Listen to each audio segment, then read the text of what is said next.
क्या काम है, वो सेवा लेते हैं। और Balram ji is the top most god who serves, वो जो सेवा करते हैं, सेवा देते हैं। तो परम पुरुषोत्तम भगवान होने के नाते वो हमें शिक्षा देते हैं कि कैसे भगवान की सेवा करनी है। तो बलराम जी जो हैं वो, या नित्यानंद प्रभु जो हैं, वो 5 अलग अलग तरीके से भगवान की सेवा करते हैं। 5 अलग अलग रसों में सेवा करते हैं। शांत रस, दास रस, साख्य, वात्सल्य और प्रेम रस, यानी कि माधुरी रस। ये 5 अलग अलग तरीके से सेवा करते हैं। देखिए हमारे पास तो थोड़ी सी शक्ति, थोड़ा सा पैसा, थोड़ी सी खूबसूरती, थोड़ी सी शक्ति आ जाती है, हम कितने अहंकारी हो जाते हैं। जिसने दिया उसको हम कुछ नहीं समझते, लेकिन उनके पास सब कुछ है। वो जस्ट नेक्स्ट टू भगवान है। भगवान के बाद जस्ट इमीडिएटली नेक्स्ट एक्सपेंशन वही है। उनके पास किसी चीज की कमी नहीं है, सब कुछ भरपूर है, लेकिन उनके जीवन का एक ही लक्ष्य है, कैसे कृष्ण की सेवा करें। तो उनसे हमें सीखना चाहिए कि हमें कृष्ण की कैसे सेवा करनी है। तो वास्तव में वो गुरु तत्व है। गुरु तत्व का मतलब हो गया कि संसार में जितने भी गुरु हैं वो सब के सब उन्हीं के प्रतिनिधि हैं। मतलब कि उन्हीं से शिक्षा लेते हैं गुरु, उन्हीं के पथ पे चलते हैं कि कैसे कृष्ण की सेवा करनी है। जो गुरु का काम क्या होता है? गुरु का काम होता है जीवात्मा को भगवान से मिलाना, जोड़ना, यही काम है गुरु। तो जो गुरु ये काम करे कि जीवात्मा को भगवान से मिला, वो गुरु है। और जो भगवान से न मिला के खुद से मिला, वो गोरू है। गुरु और गोरू में अंतर होता है। तो जानवर है। So if someone considers himself as a god, so he is a dog. अगर अपने आप को कोई भगवान समझ लेना तो वो क्या है? तो इसलिए कभी भी ऐसी गलती नहीं होनी चाहिए। हम कभी भगवान नहीं हो सकते। हम भगवान के दास थे, हैं और हमेशा रहेंगे, और इसी में आनंद है। भगवान तो भगवान है, तो वो भी भगवान है, लेकिन वो सेवा करने वाले भगवान है। और बलराम जी या नित्यानंद प्रभु वो दिखाते हैं कैसे सेवा करनी है, हाउ टू सर्व। तो 5 अलग अलग रसों में वो सेवा करके दिखा रहे हैं। तो जैसे शांत रस है, शांत रस में वो सेवा करते हैं। कैसे सेवा करते हैं शांत रस में? जितनी भी तदीय वस्तु संसार में आप देख रहे हो जो भगवान की सेवा में लगा है, वो स्वयं साक्षात बलराम है। जैसे कि ये जो वेदी आप देख रहे हैं, ये ऑल्टर, ये बलराम जी शांत रस में सेवा कर रहे हैं। ये जो मंदिर है, ये बलराम जी। जब कोई भी मंदिर बनता है तो सबसे पहले किसकी पूजा होती है? अनंत शेष का। कौन है अनंत शेष? बलराम जी। होता है ना, सबसे पहले घर बनता तो कृष्ण की पूजा नहीं होती, विष्णु की नहीं होती, किसकी होती है? अनंत शेष की। अनंत शेष को डालते हैं शांत रस में। उसी तरह ये जो भगवान की जो धोती है ना, धोती, भगवान ने जो पीली रंग की धोती पहनी है ना, ये नागा ब्रांड है। बलराम जी, उनके जो ज्वेल्स हैं, उनकी जो पगड़ी है, उनके जो खड़ाऊ हैं, उनके गले में जो माला है, तो जितनी भी चीजें आप देख रहे हैं ना, वो एक ही ब्रांड का पहनते हैं। कौन सा ब्रांड? नागा ब्रांड, मतलब कि बलराम ब्रांड। जैसे हम सबका अपना अपना एक ब्रांड होता है ना। कोई लोग लिवाइस का पहनते हैं, कई लोग अरमानी का पहनते हैं, कई लोग डीजल का पहनते हैं, कई लोग पेट्रोल और घासलेट का पहनते हैं। सबका अपना अपना ब्रांड है। कई लोग प्रभु पहनते हैं, रेमंड्स पहनते हैं, कलर्स पहनते हैं, सबका अपना ब्रांड है। सिया राम पहनते हैं, राधे श्याम पहनते हैं। तो भगवान का एक ब्रांड है। कौन सा ब्रांड? नागा ब्रांड या फिर बलराम ब्रांड। तो भगवान कुछ भी धारण करते हैं वो बलराम जी ही है। तो ये कौन सा रस है? शांत रस। ये बलराम जी इस तरह सेवा होते हैं। भगवान कहते हैं कि मैं आपके लिए धोती बन जाऊंगा, मैं आपके लिए ज्वेल्स बनूंगा। शांत रस, शांत रस उसको लेते जाइए। दूसरा आता है शांत रस के ऊपर दास्य रस। तो नित्यानंद प्रभु या बलराम जी दोनों एक ही हैं। तो दास रस में सेवा करते हैं। तो दास रस में कैसे सेवा करते हैं? भगवान का बेड देखा है किसी ने? भगवान का बेड, बिस्तर कैसा? भगवान का बिस्तर देखा ना, ऐसे करके दास। सोचो हमारा बेड सांप का बन जाए, कितनी अच्छी नींद आएगी ना। भगवान उसमें सोते हैं, दास। और भगवान कहीं जाते हैं और अगर बारिश होती है तो भगवान भी एक ब्रांड का छाता लगाते नहीं, खुद छाता खुद ही लग जाता है, ओपन हो जाता है। देखा आपने? वो भी कौन है? जब लीला में देखा ना आपने, जहां भी भगवान होते हैं वहां पे प्रकट हो जाते हैं। तो दास की तरह उनकी सेवा करते हैं। दास होता है ना, छतरी लेके चलता है तो ये भगवान को दिक्कत ना हो, तुरंत प्रकट हो जाते हैं। ये दास रस में। और दास रस में कैसे सेवा करते हैं? लक्ष्मण के रूप में। राम जी की सेवा की ना, वो तो बलराम जी। तो कैसे पूरी जिंदगी भगवान की परछाई बन करके उनके साथ साथ रहे, अपना घर द्वार सारा सुख सुविधा त्यागा। शादी तो इनकी भी हुई थी, राम जी की शादी हुई थी तो शादी इनकी भी तो हुई थी, और सबकी पत्नी एक ही साथ आई थी, लेकिन उनको अपने घर की चिंता नहीं रही। उन्होंने छोड़ दिया उर्मिला को, बाय बाय मैं जा रहा हूं, मेरे लिए क्या जरूरी है? क्या? अगर हमें कोई बोल दो अपने घर में, तो घर वाले बोले कि बेटा वापस मत आना, जरा जा। तो हमारी इतनी हिम्मत नहीं है। तो हनुमान जैसे कहते हैं ना, राम काज करीबे को आतुर, तो भगवान की सेवा में आतुर रहना चाहिए। बात भगवान की सेवा किया तो बिल्कुल कॉम्प्रोमाइज नहीं करनी चाहिए। लक्ष्मण जी से सीखना चाहिए। लक्ष्मण जी 14 साल सोए नहीं थे, एक पल के लिए भी नहीं सोए थे, इस तरह की सेवा होती थी। तो हर पल सेवा करने वाला ये दास रस। तो शांत रस, दास रस। फिर नित्यानंद प्रभु साख्य रस में भी सेवा की है ना, शांत के ऊपर दास, दास के ऊपर साख्य। साख्य यानी कि फ्रेंडली, तो फ्रेंड भी होकर सेवा करते थे वो, एज अ दोस्त रह के भी सेवा की। अब देखा कृष्ण बलराम दोनों जंगल में खेलते थे और दोनों खूब लड़ते थे। दोस्त लड़ते भी हैं, झगड़ते भी हैं, और फिर एक भी हो जाते हैं। जैसे कहावत है, अंधा बिना रहा ना जाए, अंधा देख के आंख फोड़े, तो वही है। उनके बिना रह नहीं सकते, और जब हो तो दोनों लड़ते थे। तो जब आते तो बोलते तो ये हमारे पार्टी का नहीं है, ये काला है, ये मेरे घर का नहीं है, ये पाया हुआ है, मेरे घर वालों ने उठा के लाया इसको कहीं से, मेरी मम्मी को नहीं, मेरे पापा को नहीं, ये काला निकला पता नहीं कहाँ से। चिढ़ाते थे और बेचारे चिढ़े आते थे। कृष्ण में कम नहीं थे। सारी बदमाशी जो है ना, गेम के समय याद आती थी।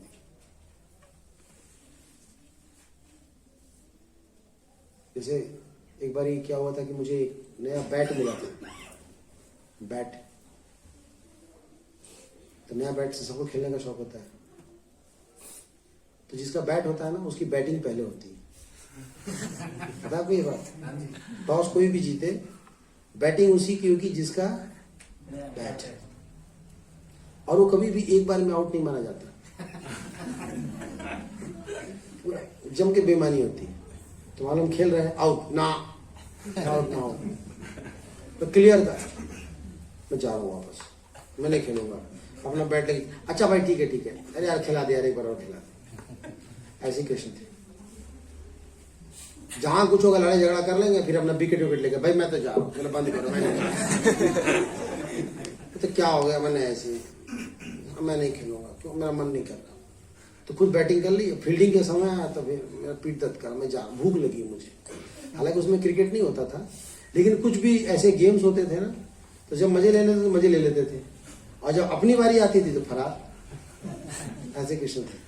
और दाऊ जी बहुत चिढ़ते हैं, बोले यार तू कन्हैया ये ना काम बहुत गड़बड़ करता है, तो पूरे गेम की ना ऐसी की तैसी कर देता है। ईमानदारी से क्यों नहीं खेलता? ईमानदारी क्या ईमानदारी? मैं जो बोलता हूँ वही ईमानदारी है। धर्मम तो साक्षात भगवत प्रणीयतम, जो हमने बोला वही धर्म है। ऐसे करते थे। तो उनके गेम्स क्या होते थे? उनके गेम्स होते थे रस्सी पकड़ के खींचातानी करना। रस्सी होता ना, इधर खींचना इधर खींचना। अब जो पार्टी हार जाएगी वो विनिंग टीम को अपने पीठ पे उठा करके घिटोनी मेट्रो स्टेशन तक ले जाना है और फिर वापस ले आना है, उनकी सवारी करानी है। हारी हुई पार्टी जो है विनिंग टीम के लोगों को अपने पीठ पे बैठाएंगे, ऐसा सवारी करेंगे। तो कृष्ण जब जीतते थे तब तो सवारी कर लेते थे, और जब हार जाएंगे तो क्या बोलते थे? घर जाना है। तो सब लोग बोलते थे, ओए जब तू हार गया है तो तुझे घोड़ा बनना है ना, तो तू ऐसा क्यों कर रहा है? चल सबको सवारी करा। बोले मैं नहीं कराऊंगा। बोले क्यों? बोले मैं राजा का बेटा हूँ, मेरे पिताजी राजा है, नंद महाराज है, हम यही सब करते हैं क्या? हम किसी को अपने ऊपर बढ़ाते हैं? तो लड़के पकड़ लेते थे, ओए राजा होगा तू अपने घर पे, चल झुक, सब पकड़ झुकाते थे, उसके ऊपर चढ़ जाते थे, और चल मेरे घोड़े टिक टिक, और कन्हैया चलते थे। सोचिए परम पुरुषोत्तम भगवान घोड़ा और गधा बन करके लोगों को सवारी करा रहे। अब ये सब देख करके कई लोग कंफ्यूज हो जाते हैं, यार ये कैसा भगवान है, भगवान ऐसा होता है क्या? तो जिनकी मति मारी जाती है, जिनको अकल नहीं होती, जिनकी बुद्धि नहीं होती है, वो भगवान को भगवान नहीं समझते, साधारण मनुष्य समझते हैं, सोचते हैं राम कृष्ण साधारण लोग हैं। भगवान जब प्रेम करते हैं तो अपने भक्तों के लिए कुछ भी बन सकते हैं। अपने भक्तों के लिए वो सुअर बन सकते हैं, अपने भक्तों के लिए क्या घोड़ा बन सकते हैं, मछली बन सकते हैं, पत्थर बन सकते हैं, कुछ भी बन सकते हैं। नहीं बन सकते? भगवान ने अवतार लिया, वराह अवतार, मीरा अवतार, नरसिंह अवतार लिया ना। पर इसका मतलब ये नहीं कि भगवान घोड़े हैं, इसका मतलब ये नहीं कि भगवान सुअर है, ये नहीं कहते भगवान की शेर है। क्यों ऐसा भगवान करते हैं? क्योंकि अपने भक्तों को आनंद देने के लिए। जैसे कोई प्रधानमंत्री अपने घर के अंदर अपने नाती को खिलाने के लिए घोड़ा बन सकता है? नहीं बन सकता? बन सकता। वो बोलेगा क्या तेरा दिमाग खराब है, मुझे पता नहीं प्रधानमंत्री बड़ा ऐसा करेगा क्या? वो अपने पोते के लिए क्या बन जाएगा? वो घोड़ा बन जाएगा। तो क्या प्रधानमंत्री घोड़ा होता है? तो किसके लिए बना? जिससे प्रेम करता है उसके लिए। उसी तरह भगवान अपने भक्तों से प्रेम करते हैं और कोई भी रूप धारण कर सकते हैं। पर चूंकि वैसा रूप धारण करते हैं तो हम क्या सोचते हैं, ये भगवान कैसे हो सकता है, भगवान कहीं घोड़ा होता है? तो ये हमारी बुद्धि की कमजोरी है, हम नहीं समझ पाते। भगवान चोर बन जाते हैं। अब कई लोग उससे दिक्कत है, बताओ भगवान कहीं चोर होते हैं? ये बताओ, माखन चुराता है, ये तो लड़कियों के कपड़े चुराता है, दूसरे की पत्नी को चुरा लेता है, ये तो इसका कैरेक्टर खराब है। तो क्या भगवान को कपड़े की जरूरत है? भगवान को लोगों की जरूरत है? भगवान को मक्खन की जरूरत है? अरे वो मालिक है, अखिलांड कोटि जगदंड नायक। लेकिन क्यों ऐसा करते हैं वो? क्योंकि वो लोग ऐसा चाहते हैं कि हमारे घर में आए, चोरी करे, दरवाजा खोल देते हैं, देखिए तेरे चोरी हुई, मेरी भी नहीं हुई, किस्मत ही खराब है, ऐसे बोलते हैं। जिसके चोरी हो गई, आज चोरी हो गई, मजा आ गया, भगवान ने हमारे यहाँ का माखन जूठा कर दिया, महाप्रसाद मिलेगा, तो खुश होते हैं। पर जो अल्प बुद्धि के लोग क्या सोचते हैं, देखो यार ये इसको भगवान कहते हैं, ये चोरी चकारी कर रहा है, इसका भगवान है? ऐसे भगवान थोड़ी होता है। तो बलराम जी के साथ इस प्रकार का खेल होता था, इस प्रकार के गेम्स करते थे। और बलराम जी इस प्रकार से उनको आनंद देते थे, नित्यानंद उनको आनंद देते थे, साख्य रस। और इसके ऊपर वात्सल्य रस, वात्सल्य रस यानी कि पेरेंटल लव, वो भी देते थे बलराम जी। जब भगवान का बलराम अवतार हुआ तो उन्होंने कहा कि भाई इस बार मैं ना तुमसे बड़ा बन के आऊंगा। क्यों? पर छोटे में आप तुम बहुत परेशान करते हो, कभी बोलते ऐसे करो, कभी बोलते वैसे करो, कभी बोलते सीधा जी को घर में छोड़ के आओ, कभी बोलते हैं कि नहीं तुम यहाँ बैठो। मैं पर ठीक से सेवा नहीं हो पाती। अच्छे से सेवा करने के लिए मैं इस बार बड़ा बनूंगा। और क्या बनूंगा? बलराम। बलराम जी बड़े भाई बन करके, और हर जगह भगवान के ऊपर शासन करते थे। वो भी एक प्रकार का प्रेम है। हम जानते कि बलराम जी बड़े भाई के रूप में कितनी बार मदद की, कितनी बार हेल्प की, खुद सामने खड़े। जैसे कि महाभारत का जब युद्ध शुरू हुआ तो अर्जुन ने भगवान कृष्ण को चुना, तो बात बलराम जी की आई कि जो बलराम जी हैं दुर्योधन की तरफ वो चले जाएंगे, तो फिर भयंकर अनर्थ हो जाता ना। ये तो ऐसा कभी हो ही नहीं सकता, तो बलराम जी ऑपोजिट में कैसे जा सकते हैं? तो बलराम जी ने क्या रास्ता निकाला? तीर्थ पे चले जाएंगे। हाँ, वो तीर्थ पे निकले। तो देखिए कैसे बचाते हैं। उसी प्रकार से जब बलराम जी ने देखा कि ये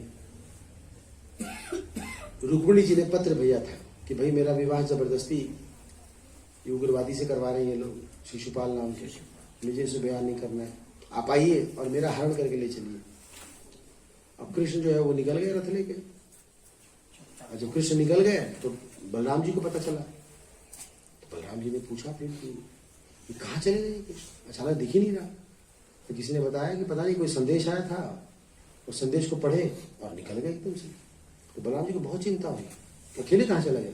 हालांकि कृष्ण तो परम पुरुषोत्तम भगवान, उनको क्या कोई मारेगा हराएगा, कोई संभावना नहीं है दूर दूर तक। लेकिन आउट ऑफ लव उन्होंने क्या की कि पीछे से पूरी नारायणी सेना लेके निकले और विदर्भ की तरफ कूच किए बड़ी तेजी के साथ। वो जानते थे कि रुक्मिणी का हरण करेंगे तो बाकी लोग आरती थोड़ी उतारेंगे, बाकी लोग तो भाई फॉर्म में आएंगे, भाई उनके यहाँ की मर्यादा को लेकर के जा रहे हो आप तो। और भगवान भी कम नहीं थे, वहां पहुंचे आराम से, और जब रुक्मिणी को बैठा लिया तो शंख बजा दिया। तो रुक्मिणी जी कह रहे हल्ला क्यों कर रहे हो? मतलब ना, मजा नहीं आएगा। यहां तक तो आ गए, ठीक है, लेकिन जाने से पहले बता दो तो। और श्री शिशुपाल ऐसा था, मैंने संसार में ऐसा बाराती अपने देखा होगा जो शादी से पहले बारात लेके पहुंच गया था। 3 दिन पहले ही बारात लेके पहुंचा हुआ था। उसको पूरा भरोसा था कि ये ग्वाला जो है ना मेरी शादी में खलल जरूर डालेगा, इसलिए पहले से आकर के वहां पे डेरा डाले हुए था कि इससे पहले कि वो हमारे पूरे प्रोग्राम को खराब करे। बल्कि 1-2 बार बोला भी था कि 1-2 दिन पहले शादी कर दीजिए ना, है ना, कहीं कोई गड़बड़ ना हो जाए। ये सब लोग आराम से बैठे हुए थे और कृष्ण आए और रुक्मिणी जी जो है वो अपने कुल देवी कात्यायनी की पूजा करके लौट रही थी और देखना चाह रही थी कि कृष्ण तो अभी तक आए नहीं। तो इतनी सुंदर थी कि उन्होंने अपना घूंघट थोड़ा सा उठाया देखने के लिए कि कृष्ण आ रहे हैं कि नहीं। तो उनकी सुरक्षा के लिए कई सारे वहां पे योद्धा जो है ना लगे हुए थे, जिन्होंने उनको देखा भी नहीं था। सिर्फ उतना ही देखा, कई लोग खड़े खड़े घोड़े से नीचे गिर गए उनकी खूबसूरती को देख के, उनकी सुरक्षा करने के लिए गए। और उस बीच में कृष्ण कब आए, उन्होंने भी कभी कृष्ण को देखा नहीं था। किसने? रुक्मिणी जी ने कभी देखा नहीं, खाली सुना था उनके बारे में। सुनते सुनते प्रेम हो गया, खाली सुन के ही प्रेम हो गया। हालांकि बाद में लड़का काला निकला, पर लव इज ब्लाइंड, प्रेम तो अंधा होता है। तो भगवान कृष्ण ने हाथ बढ़ाया और रुक्मिणी जी ने हाथ पकड़ा और आके रथ पे बैठ गई। और जब बैठ गई तो उन्होंने कहा कि कृष्ण शीघ्रता कीजिए, आपको पता नहीं है कि मैंने आपको किस प्रकार की विपत्ति में। उन्होंने कहा कि मैडम शंख तो बजा लें थोड़ा, यहाँ तक तो आ गए, माहौल बना के चलेंगे ना, शंख बजाएंगे बहुत बवाल होगा। बोला लोग बोलेंगे कायर है, आए हम आपकी इच्छा से हैं पर जाएंगे अपनी इच्छा से जाएंगे। तो बजा दिया शंख। अब भगवान के शंख की आवाज ही अलग है। जैसे हम सबके गाड़ी का हॉर्न अलग होता है ना, सबके गाड़ी का हॉर्न अलग होता है, देखा आपने? तो भी हॉर्न है, पा पा पा बजा दिया। ऐसा तो नहीं था, जैसा भी था। अब जैसे उस पंचजन्य शंख की आवाज शिशुपाल के कान में पड़ी, शिशुपाल समझ गया ले भैया अब तो शादी कैंसिल हो गई हमारी, अब ये नहीं छोड़ेगा। फिर भी वो पूरे ताम झाम के साथ पहुंचा कृष्ण को घेरने के लिए, रोकने के लिए, लेकिन कृष्ण आगे निकल चुके थे। लेकिन जब वो पहुंचे तो पीछे से कौन आगे सेना लेके? बलराम। अब जो धोया ना उसको, उनसे बाद में भिड़ना, पहले मैं इधर हूं ना, खूब मारा उन लोगों को। तो यहाँ पे बलराम जी जो है वो पेरेंटल लव में भाव से। आज भी आप अगर नंदगांव जाएंगे ब्रज में, तो नंदगांव में आज भी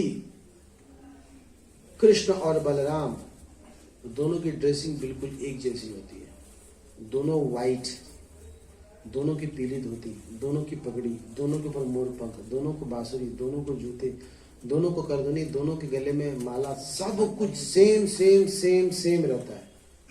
कई लोग कंफ्यूज जाते हैं इसमें कृष्ण कौन है बलराम कौन है। तो पूछा गया भाई क्यों ऐसा करते हो, दोनों को सेम सेम क्यों? कभी कभी देखा ना घर में दोनों बच्चों को एक तरह का ड्रेस पहना देते हैं, घर वालों को खरीदना आसान होता है ना, एक के साथ एक फ्री मिलता है, तो सस्ते में ठग लेते हैं बच्चों को। बलराम जी ने इसलिए सेम ड्रेसिंग कराई क्योंकि वो चाहते थे कि जब कोई राक्षस आक्रमण करे ना तो कृष्ण को देख के कंफ्यूज हो जाए कि इसमें से असली कृष्ण कौन है, और वो मेरे पास आए और मैं उसको मारूं और मैं अपने भाई को बचाऊं। That is the parental love. वो है एक वात्सल्य प्रेम, वात्सल्य भाव। तीसरे वात्सल्य भाव में भी नित्यानंद प्रभु जो है वो सेवा करते हैं, है ना। एक बार जब ये बात हुई कि भाई हमारी बहन बड़ी हो गई है, इसका विवाह कर देना चाहिए, कोई योग्य वर ढूंढना चाहिए, तो बलराम जी के शिष्य के रूप में दुर्योधन उनसे शिक्षा ले रहे थे, गदा की शिक्षा। क्षत्रिय परिवार भी था और दुर्योधन ने अप्रोच भी किया था। तो बलराम जी को लगा कि इसी से इसका विवाह करा देना चाहिए। किसकी? सुभद्रा। पर कृष्ण को बिल्कुल पसंद नहीं था। पर कृष्ण मना कैसे करे, बड़े भाई है ना, बड़े भाई तो पिता के समान होते हैं, उनको मना कैसे करें, तो गड़बड़ हो जाएगा। तो उन्होंने ऐसा काम किया कि उनके भाई की बात भी ना कटे और उनकी बहन की शादी भी हो जाए परफेक्टली, और कोई कुछ उनके ऊपर उंगली भी ना उठा। ऐसी चाल चली उन्होंने। तो उन्हें क्या किया कि अर्जुन को बुलाया और अर्जुन को बुलाकर पूरा माजरा समझा दिया और उनको बोला कि तुम मेरी बहन को हरण करके ले जाओ। बोला हरण करके? बोला हाँ, क्षत्रियों में एक विवाह होता है, हरण करके विवाह, तो इसको राक्षस विवाह भी कहते हैं। हरण करके ले जाओ। बस एक बात का ध्यान रखना, जब इसको हरण करके ले जाओगे ना, रथ में चलाना। हाँ। तो ड्राइविंग सीट पे सुभद्रा। आप बैठेंगे? नहीं, कौन बैठेगा? सुभद्रा। सुभद्रा जी बैठेंगे। कौन बैठेंगे? सुभद्रा जी। क्यों? वो सब बाद में, उससे बाद में डिसाइड होगा। बस इतना कर देना। उनको समझ में नहीं आया क्या। अब अगले दिन क्या हुआ, तो सुभद्रा गायब। सुभद्रा गायब। सुभद्रा कहाँ गई? सुभद्रा गायब। अब तो बलराम जी आग बबूला हो गए। सुभद्रा गायब हो गई, कौन कैसे? जांच पड़ताल किया गया, कैमरे वैमरे निकाले गए, सैटेलाइट से चेक किया गया, पता चला कि अर्जुन जो आया था ना वही लेके गया। बस फिर गया था। बलराम जी निकाले अपना हल और गदा, बोला आज इन पांडवों की खैर नहीं, और पैदल चल दिए, बहुत मारूंगा मैं। तो कृष्ण पूछे दाऊ कहाँ जा रहे हो? बोले तुम्हें पता है इस अर्जुन की इतनी हिम्मत, तुम बिल्कुल पीछे मत आना। इसने जिस प्रकार का दुस्साहस किया है ना, उसको पता चलेगा। तो उन्होंने कहा दाऊ एक बार पता तो कर लो दुस्साहस किया है कि नहीं किया है। उसने किया, किसी और ने किया? बोले क्या मतलब? बोले आप ही कैसे कह सकते हो कि अर्जुन ने द्रौपदी का हरण किया है, सॉरी सुभद्रा का हरण किया? ऐसा भी तो हो सकता है कि सुभद्रा ने अर्जुन का हरण कर लिया। ऐसा क्या? बोला हाँ, निकालो रिकॉर्डिंग। रिकॉर्डिंग तो थी नहीं। तो सैनिकों को बुलाया गया। बोले भाई ठीक ठीक बता, क्या देखा तुमने? बोले सर हमने देखा कि रथ निकला और दोनों बैठ के जा रहे थे। पीछे कर पीछे कर पीछे कर। फिर से बता। मैंने देखा रथ निकला और दोनों जा रहे थे। दोनों जा रहे थे, कौन कहाँ बैठा था ये बताओ? कृष्ण ने कहा। तब कहा कि अच्छा वो हाँ मैडम चला रही थी और सर पीछे बैठे थे। आप बताओ भैया किसकी गलती है? लड़की की गलती, लड़की की गलती है। अब बलराम जी क्रोधित होकर के जाके हलवल साइड में रख दिया। सब तैयारी करनी था। मुझे पता है किसके इसके पीछे दिमाग किसने लगाया। बोला तो भैया का काम भी हो गया है ये। तो ये वात्सल्य प्रेम, इस तरह दोनों करते थे।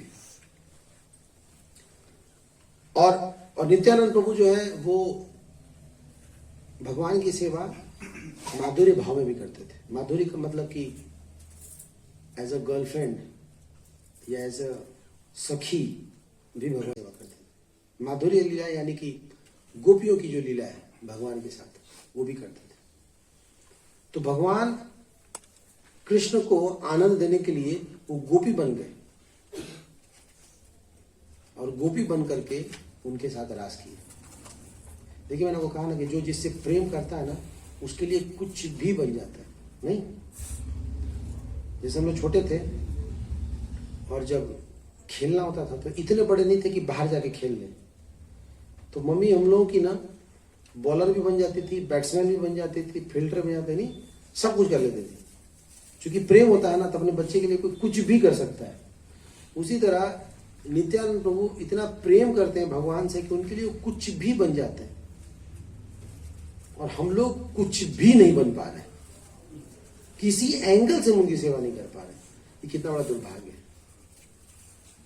तो हमें उनसे शिक्षा लेनी चाहिए कि वो परम पुरुषोत्तम होते हुए, इतना सारा शक्ति संपन्नता होते हुए, उनको रंच मात्र का भी अहंकार नहीं है।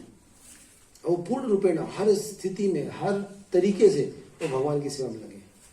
तो वही शिक्षा हमें उनसे मिलती है, नित्यानंद प्रभु से, कि हमें भी क्या करना चाहिए, जिस किसी भाव से वो भगवान की सेवा करें, क्योंकि इसी में पूर्णता है, इसी में हमारी सफलता। अगर इसके अलावा हमने कुछ और तरीके निकाले अलग से खुश रहने का ना, हम जिंदगी भर दुखी रहेंगे। भगवान शांति सूत्र कहते हैं भगवत गीता में, आप सब इस श्लोक को दोहराइए। भोक्ताराम यज्ञ तपसाम सर्वलोक महेश्वरम सर्वलोकमहेश्वरम् सुहृदं सर्वभूतानां ज्ञातं शांतिं पृच्छति। ज्ञातं शान्तिं पृच्छति। तो भगवान जो है भोक्ता है। भोक्ता का मतलब भोगने वाले, और हम लोग जो है दास है, प्रसाद लेने वाले। हमें भोग चढ़ता है कि प्रसाद मिलता है? भोग तो नहीं चढ़वाते आप लोग, ले भाई भोग लगाओ मुझे। भोग किसको चढ़ता है? भगवान और हम लोग जो है प्रसाद नौकर चाकर है भगवान के। जो उनका जूठा कुछ बचेगा ना, खाएंगे। बच ही जाता है, वो तो खाना शुरू कर देते, हम चढ़ाना बंद कर देंगे, है ना? तो लगभग छोड़ ही देते हैं, तो वो हम लेते हैं और उसको खाने से हम ना शुद्ध हो जाते हैं, पवित्र हो जाते हैं। इतनी कृपा है भगवान की। लेकिन हमारे अंदर क्या है? हमारे अंदर अहंकार है। अहंकार का एक और दूसरा श्लोक है, बोलिए। प्रकृति क्रियमाणानि गुणे सर्वाणि, प्रकृति क्रियमाणानि गुणे कर्माणि सर्वश अहंकार विमूढ़ात्मा कर्ताहम् इति मन्यते। तो हम सब क्या है? विमूढ़ आत्मा। विमूढ़ यानी कि विशेष प्रकार के। एक होता है मूढ़, एक होता है विमूढ़। मूढ़ मने की गधा और विमूढ़ मने की विशेष गधा। हम सब स्पेशल गधे हैं। विमूढ़ आत्मा क्या सोचते हैं? कर्ता हम इति मन्यते, मतलब कि हम ही तो हैं करने वाले। ये तो हम हैं कि मास्टर्स डिग्री कर लिया, आई मीन बीटेक, एमटेक, और ये तो हम हैं कि हम जॉब कर रहे हैं, तो हम हैं कि पैसे कमा रहे, तो हम दिस इज इग्नोरेंस। तो अहंकार विमूढ़ात्मा करता हम इति मन्यते, I am the doer, I am everything. बस यही अहंकार जो है हम सबको मार देता है। हर पल हमें भगवान पे आश्रित रहना चाहिए, डिपेंडेंट रहना चाहिए। सब कुछ उनकी कृपा से चल रहा है। एक हल्का सा, अभी कुछ दिन पहले वो देखा था ना, एक एक्सीडेंट हुआ था नेपाल में, बता रहे थे न्यूज वाले ना कि कुछ सेकंड्स की बात थी, बस पल भर में सब खत्म। कितना टाइम लगेगा? हमें कितना अहंकार है नहीं, अपने बिल्डिंग का, अपने करियर का या अपने शरीर का। एक पल में ना सब खत्म हो जाएगा। इसलिए हमें हर पल भगवान पर निर्भर रहना चाहिए कि प्रभु हमारे जीवन में जो भी कुछ चल रहा है ना, सिर्फ और सिर्फ आपकी कृपा से चल रहा है। आपने जहां हाथ हटाया नहीं, तो हमारा हरि बोल हो जाएगा। एक सेकंड नहीं लगेगा, हमारा तुरंत हरि बोल हो जाएगा, तुरंत सब कुछ समाप्त हो जाएगा। इसलिए हमें भगवान पे पूर्णतः आश्रित रहना चाहिए और पल भर के लिए भी ना अहंकार नहीं आने देना चाहिए। तो इसलिए जो लोग पूर्णतः भगवान पर निर्भर रहते हैं वो शांति को प्राप्त करते हैं। ज्ञातम शांति पृच्छति। शांति यानी कि पीसफुल व्यक्ति कौन होते हैं? वो लोग पीसफुल व्यक्ति होते हैं जो लोग वास्तव में भगवान की सेवा करते हैं या फिर भगवान की सेवा में लगे रहते हैं। तो आज हम लोग नित्यानंद प्रभु का, हालांकि उनका बर्थडे 2 दिन पहले था, लेकिन आज हम लोग इनका बर्थडे सेलिब्रेट कर रहे हैं और इनके बर्थडे पे हम लोग उनसे प्रार्थना कर रहे हैं कि जिस प्रकार से वो ठाकुर जी की सेवा में लग करके एक आदर्श उदाहरण प्रस्तुत कर रहे हैं, वैसी मति रति हमारी भी हो, हमारे अंदर भी उस प्रकार की चेतना है। देखो ऐसे लोगों के जन्मदिन की चर्चा करने का क्या लाभ मिलता है? वो जैसा करते हैं हमारे अंदर भी वैसे करने की इच्छा होती है।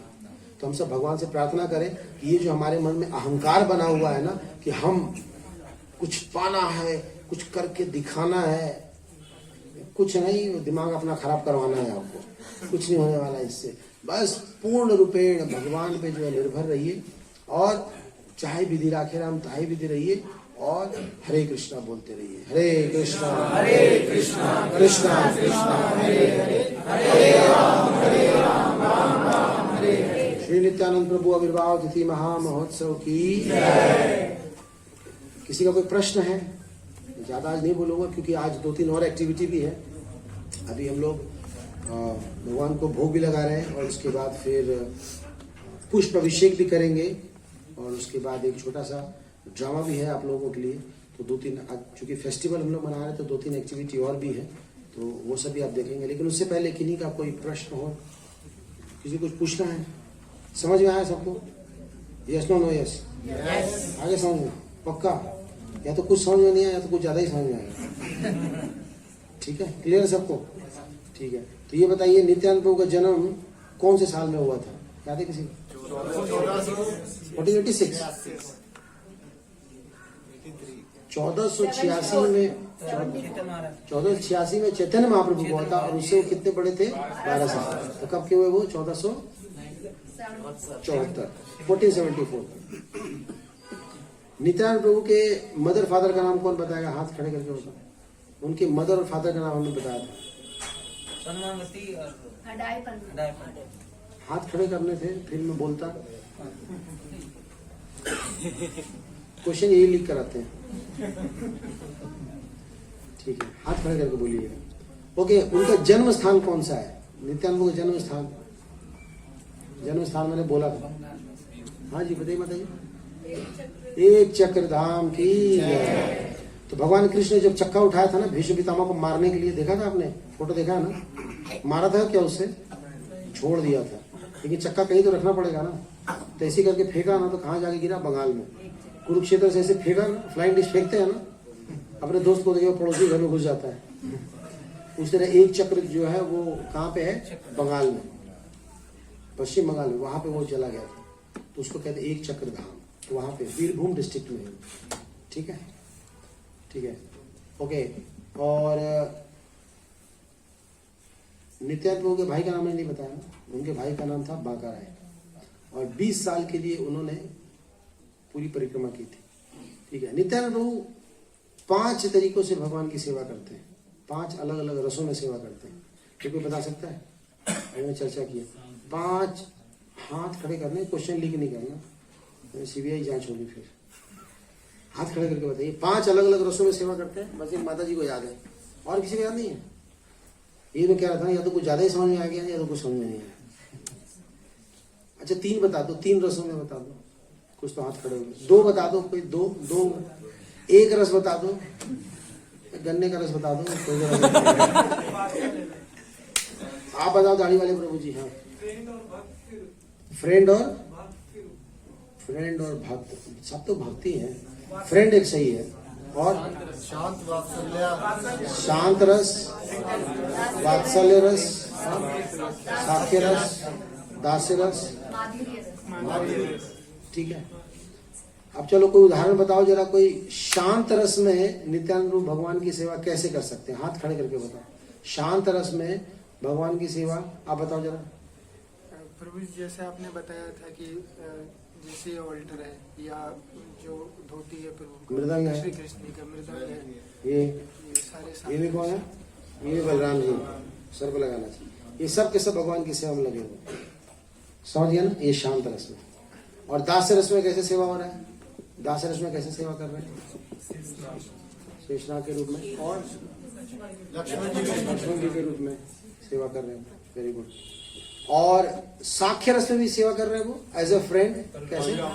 बलराम जी साथ में खेल करके। और पेरेंटल वे में बलराम जी क्या सेवा करते हैं? उनकी रक्षा करते हैं। जब कभी अपने आप को पहले लेकर के आते हैं, उनको बचाते हैं। उनकी वेशभूषा समान है। कौन से मंदिर में ऐसा होता है? नंदगांव। नंदगांव कहाँ पे? मथुरा में नंदगांव है। भारतवर्ष बोल दो, ब्रज में। ठीक है, वेरी गुड। लगता तो मथुरा ही है प्रभु जी। हाँ? है तो मथुरा ही में हो, नंदगांव। अब आप ये बताइए कि हमारे देश को कौन चला रहा है? आप बोल रहे हैं भारत सरकार, ये बोल रहे हैं मोदी। एग्जैक्ट आंसर कौन सा है? मैंने सटीक आंसर किसको बोला जाएगा?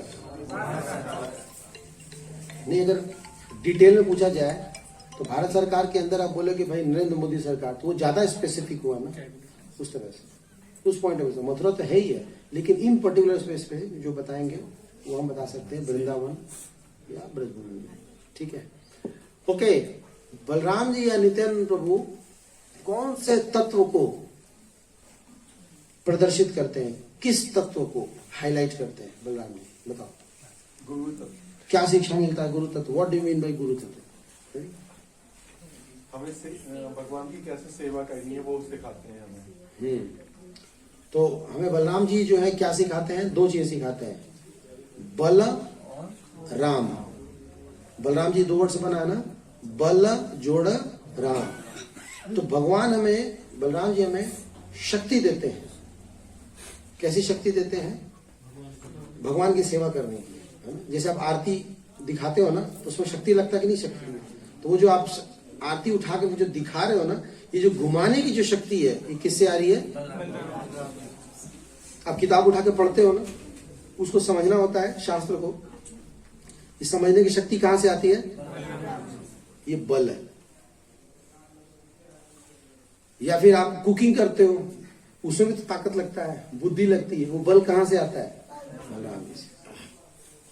तो ये हो गया बल। और राम, राम का मतलब है आनंद। राम मतलब आनंद। तो जो आनंद भी आता है वो कौन देता है?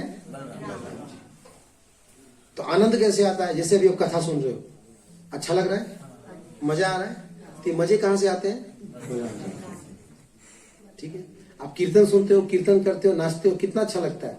वो खुशी कहां से आती है? राम, राम जी से आती है। राम यानी कि यहाँ पे बलराम।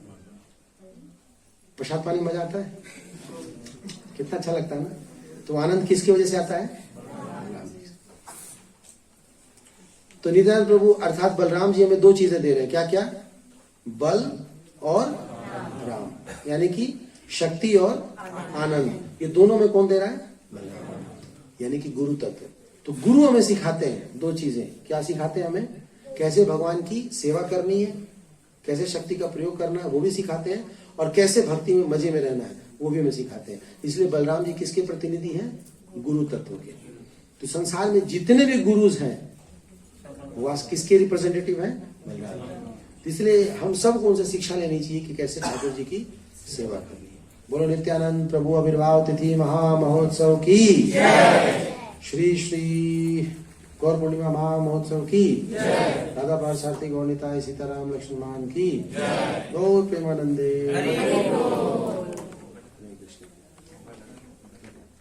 तो अभी माधव प्रभु आपको आगे का प्रोग्राम डिटेल बताएंगे। अभी बीच में एक ड्रामा भी है, छोटा सा शॉर्ट प्ले भी है।